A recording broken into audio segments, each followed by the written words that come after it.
Hello everybody, this side quest is a bit weird, isn't it? So I thought we'd do the second video of Wednesday. By the way, the third video is going to be about Eternity of Pain and how those rewards are going to be extra darn good and spicy. Fingers crossed later on. But I thought I'd do a video just like look at Trial of Madness whilst it's still on and, you know, like look at some of the best champions to use against this. Why I went through it and decided not to use any boosts, which... yeah, it's an easily done thing. So in this particular bit, I'm just going to throw over the top some footage from some champions that I used against, well, you know, most of the ones on this route. FYI, I'm still rocking a mastery, which is a suicide mastery, which is, it's very, like, not a great mastery. I haven't changed it, and I'm not going to change it until I plan to do another Karina's challenge at the weekend, and kind of like build a mastery each time around it, which I think is a real faff in this game, and I really don't know why it's taking Kabam such a long time to get Masteries 2.0 delivered so you can switch between different loadouts. That would be better. I just kind of like really baffles me sometimes with Kabam and what they prioritize over other things. But that's a story for another video, which I've probably done in the past, but let's focus on this particular side quest. There's so many different nodes to take on, and my particular team for this was King Groot, Spider-Man 2099, Falcon, Doctor Doom, and Human Torch. Why all those lovely champions? Well, it just goes against some of the interactions that we've got for the particular route. By the way, Spider-Man 2099 is not great with Suicide Masteries unless you plan to do a different type of rotation that really kind of plays into the factor of, hey, throwing special attacks isn't great, that tick of damage, and if you don't have willpower on, hey, problematic. But that's just down to, like, again, this isn't up for debate about masteries I'm using, it's just a case of, like, I'm not changing them until I do the Karina's challenge that I want for the masteries set out. And champions that have double immunity. But again, don't go there, Richard. Let's focus on the champions you go up against. So it's one of each of the various different types of trials of days. And I think it's always good to kind of go, right, well, from the guide, you know, I did put out a guide. If you haven't seen it, then I'll put a link in the description. And I think I did a... what was it, like a Google Drive link? But yeah, like there's a spreadsheet that I've got for this, some of the various champions for this for the various different types of trials.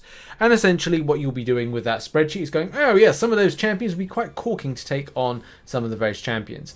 So yeah, first of all, you'll go up against a Spider-Man type champion, or a champion that will have Dizzy and can't touch this. So basically, in a nutshell, they're going to evade a lot. From there, you'll then go across to what was unfortunately a Jabari Panther for me, but is you've got to basically do crits in order to do damage, and you can choose the likes of Corvus Glaive. Let's face it, he's going to build missions as he goes. You could use Apocalypse for some of this stuff, because again, like fight per fight and building up stuff. Persistency, you know, you've got champions like Aegon that could be really effective against this. You name it, with persistence champions that you'd be able to take on stuff. But in any case, carrying on, you've got Shockingly Brilliant, Whittle Down, and Pumping Iron. Now for me, I like using a very kind of quick to action type champion to put in debuffs, and that's why I use King Groot, because he's able to get 3 debuffs very quickly if you rapidly get to an SP1. I mean, first of all, what he's going to do is King Groot's going to shrug off well, he's not going to get a bleed effect, but he's going to shrug off the poison with having a Fury buff up, and then he's able to kind of like build an SP1, 3 armor breaks if you're quick enough, that are going to be more of a, not persistent, but permanent debuff effect on the enemy, which is going to be really helpful in order to kind of build up to things like an SP2, more Furies, and you could use champions like Medusa in the same type of rotation type factor, but those are just some suggestions.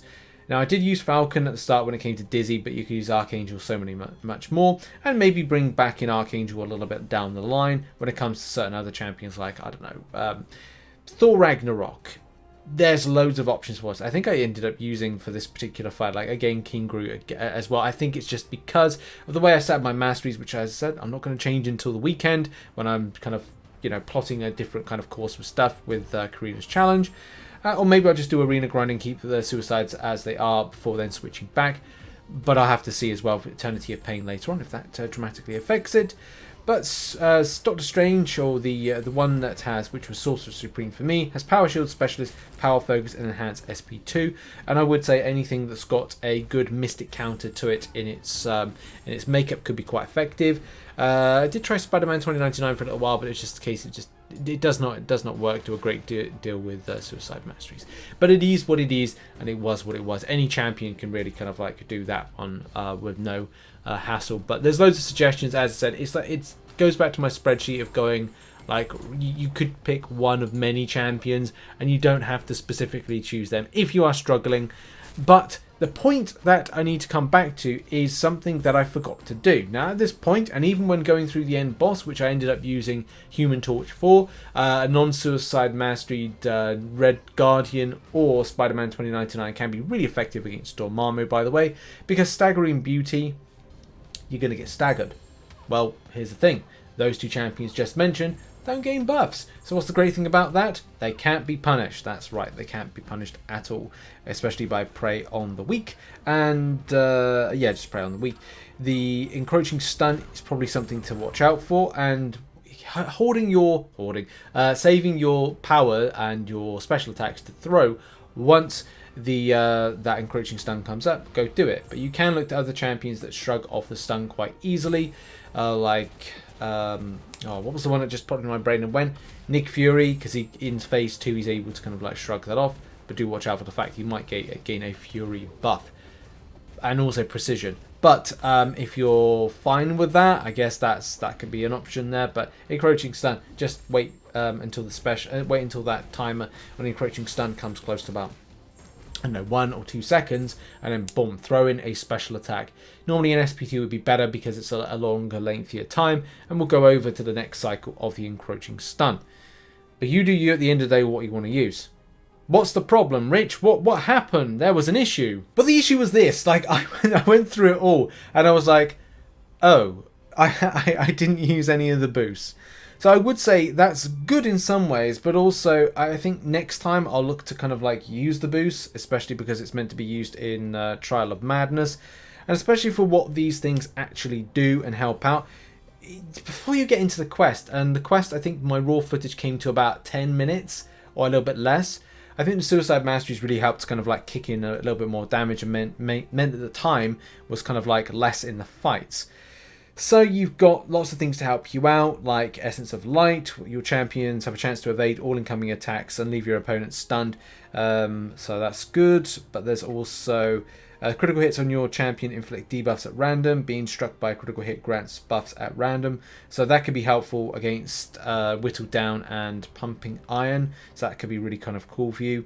You've also got here with Essence of Genesis, which is champion restores health equal to 15% damage they inflict, which would have been helpful for the likes of all that kind of like health I was losing with suicides.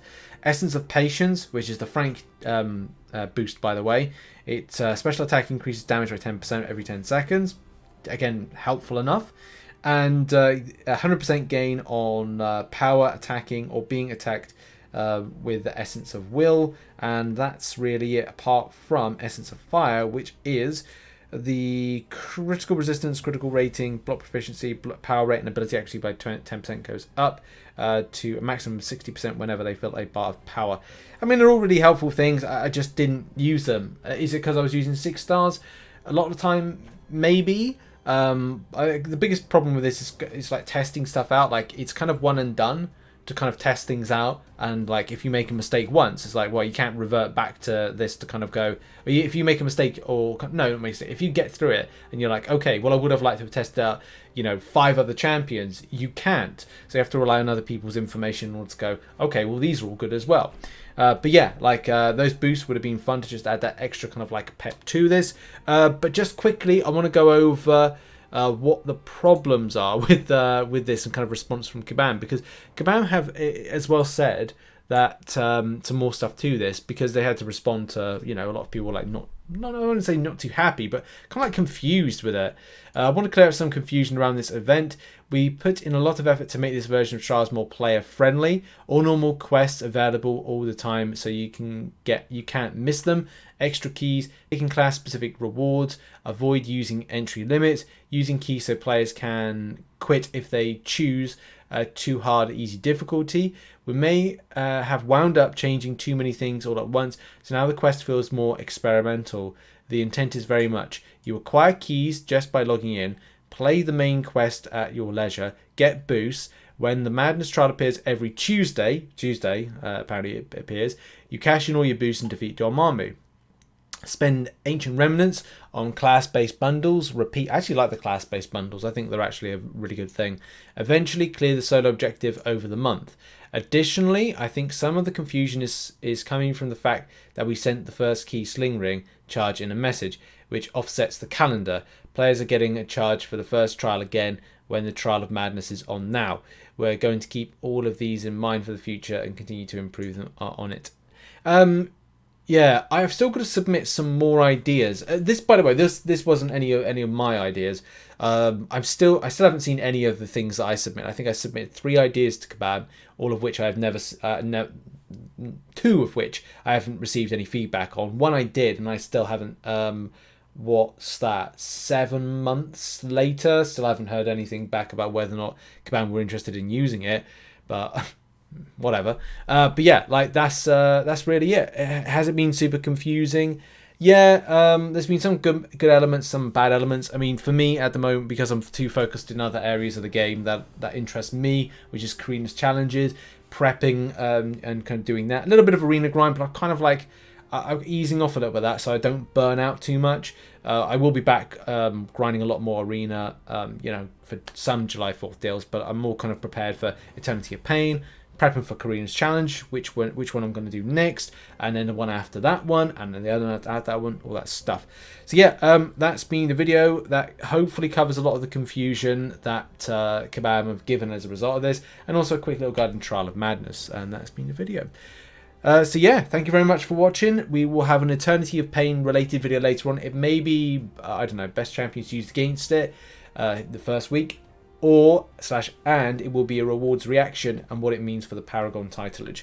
So look out for that one, especially from grinding from a free-to-play perspective. So thanks everybody, have a great day whatever you're doing. See you in the next video. Check out some other content located on screen right now, and I'll see you in the next one whenever that be. Cheers everybody, much love, goodbye.